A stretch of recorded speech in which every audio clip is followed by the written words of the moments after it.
Do jnanis fulfill our desires or wishes?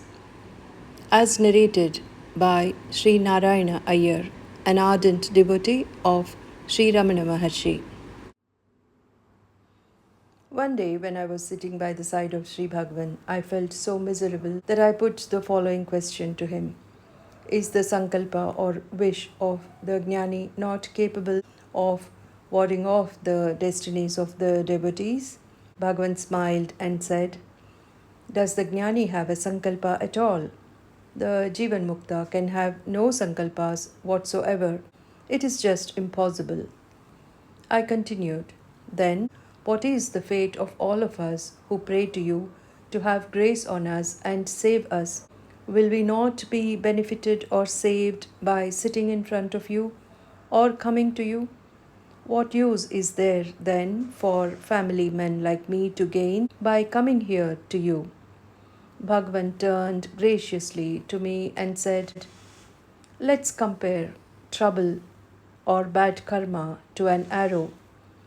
Just as an arrow that comes to destroy the head of a person goes away carrying with it only the turban, so also a person's bad karma will considerably be reduced while he is in the presence of a jnani.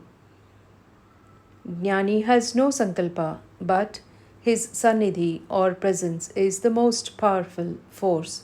He need not have sankalpa, but his presiding presence, the most powerful force, can do wonders, save souls, give peace of mind, even liberation to ripe souls. Your prayers are not answered by him per se, instead, absorbed by his presence. His presence saves you, wards off the karma, and gives you blessings, as the case may be, involuntarily. The jnani does save the devotees, but not by sankalpa, which is non existent in him, but only through his presiding presence, sannidhi.